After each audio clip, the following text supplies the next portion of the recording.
Hello, everyone. First of all, stay safe. Things are developing quite quickly with a certain current event. Just, stay safe. Leave some stuff for everyone else, particularly toilet paper, soap and stuff like that. And just, stay hygienic and you should be fine and avoid anyone who looks remotely sick. But I hope everyone's safe. I'm good for now. Quarantining myself here at home, bought some stuff. Not hoarded, but bought some stuff just in case. But anyway, let's talk about Cyberpunk 2077, a game that is highly anticipated. It's been delayed from April to September, so that's 5 extra months of development that the folks at CD Projekt Red needed to really ensure it's the perfect product that they want to ship, that they're proud of shipping, so that they're not rushing this thing out there that's broken or lacking in content or anything of the sort, like many other AAA game companies do it. I, for one, can deal with delays so long as it is for the right reasons, and that seems to be the case with Cyberpunk. Now, there's some new information about the game and how CD Projekt Red intends to distribute the game to reviewers in particular, and what may be coming after Cyberpunk, hints of a new Witcher game, actually. So let's get to all of that. The following information was relayed by this Eurogamer article that is in Polish. This is Eurogamer Poland, and Google has translated this information. But there is a Twitter user going by the name ZhugeX, or Daniel Ahmad, who went out of his way to kind of bullet point all of the information relayed in that article, and also various other news outlets who have spoken to CD Projekt Red recently. So let's go through these bullet points, and I'll share my thoughts on what's going on with the company and their future projects. So Cyberpunk, still on track for September, has been submitted to age rating agencies.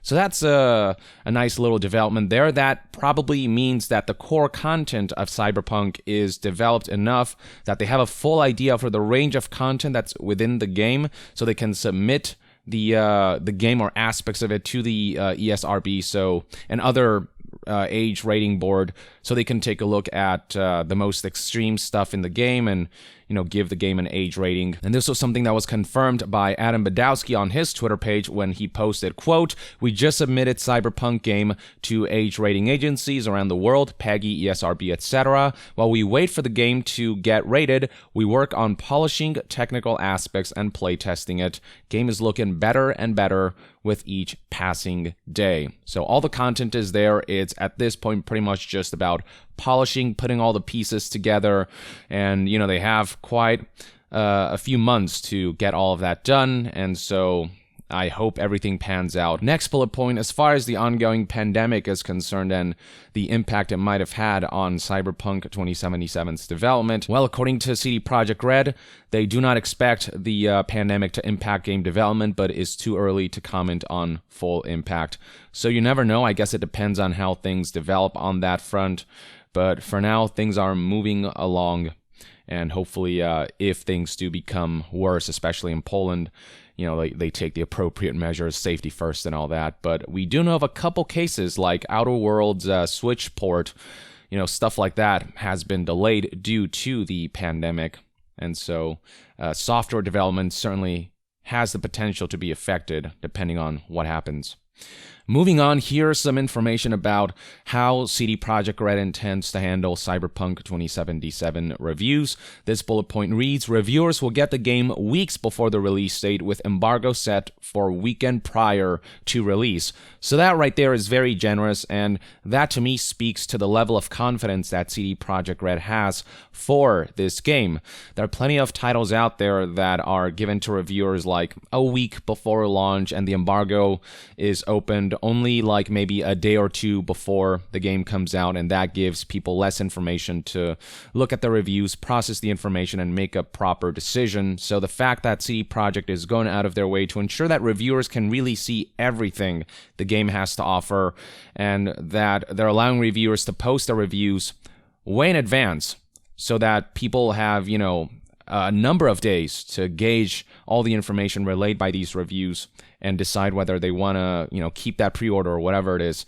That speak volumes to, again, their confidence, but also their consumer friendliness. The fact that they actually want to be upfront and honest and not act like they're trying to hide something. Speaking of pre-orders, as far as how Cyberpunk is performing, well, right now pre-orders for Cyberpunk are higher than Witcher 3 at the same point in time, and this is something that we have heard some time ago as well when pre-orders opened up. Yeah, I have very little doubt that Cyberpunk will outperform Witcher 3 in the long run, especially if they do end up delivering a fantastic game that garners really positive reviews. The next bullet point reads, after Cyberpunk, one team will work on add-ons, another an online version of the game. So add-ons is, of course, stuff like free DLCs and then paid expansions, and the expansions, like with Witcher 3, will likely be reasonably priced, so, like $20, $30 maybe, and you'll get like a substantial amount of content. It's not going to be the stingy shit that a lot of other AAA companies pull where they charge $20 for like one skin. And then there's the online version of the game, which we have previously discussed. This is separate from the single player experience. It isn't, a multiplayer mode of that single player game, but rather it's almost like its own separate game. I'm sure it will use the same technology as the single player in terms of the engine and the graphics and stuff like that.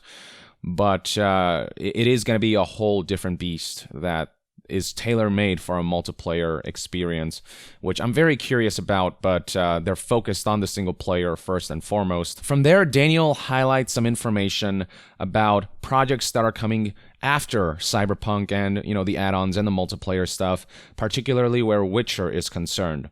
So this bullet point reads, a third team will work on a new single-player title, 4-year development time, assumed high-quality RPG. So this is going to be a AAA game, and it is implied to be a Witcher game, but not specified. And it was stated by CD Projekt that their intention is to focus on Witcher and Cyberpunk IPs going forward, so they're not going to delve their toes into yet another brand new IP, but they've got their base, they've got Witcher and Cyberpunk. Daniel then highlighted that, quote, whilst the original interview doesn't say Witcher 4, the fact that they say they're only focusing on Witcher and Cyberpunk going forward and that they want to create a new Witcher game implies it is indeed a Witcher game. They just don't say it outright. Yeah, it wasn't flat out said, we're officially announcing a new Witcher game after Cyberpunk, but, it's implied. If you read between the lines, it's very clear that the next project after Cyberpunk 2077, the next single-player project at least, is going to be a AAA Witcher game. So not Gwent or, Thronebreaker, anything like that, but a proper, brand new RPG AAA Witcher experience.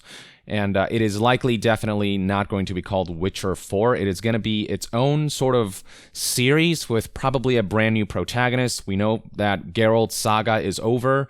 CD Projekt Red has emphasized time and again that this is the case. So a brand new character, and it'll be interesting to see what setting they'll choose, which character they'll choose, and how it'll differentiate itself from Geralt's storyline and gameplay mechanics. Yeah, I don't know. That's an exciting prospect, but, one step at a time, Cyberpunk first. So to summarize, Daniel Ahmad noted that essentially the plan for CD Projekt Red is for one team to handle add-on content for 2077, a second team to handle the multiplayer for 2077, and a third smaller team to handle this new single-player RPG with a 4-year development time implied to be Witcher. So that's what's going to happen. That's how they're going to distribute their developers post Cyberpunk 2077 launch. Speaking of the new Witcher game, or the implied new Witcher game, further implying this is Adam Badowski's tweet stating, quote, The Witcher is always in our hearts and minds, but currently we're fully focused on Cyberpunk 2077. When the right time comes, we'll begin to talk about other projects. The fact that he acknowledges Witcher and the fact that he said it's in our hearts and minds, shortly after the story began to spread about CD Projekt Red likely helming a new Witcher game post Cyberpunk, that speaks volumes. I think he's low-key saying, we hear you, wink. We're, you'll hear from us as far as Witcher goes, wink, nudge, nudge. So yeah, I'm pretty confident that they're going to be returning to Witcher.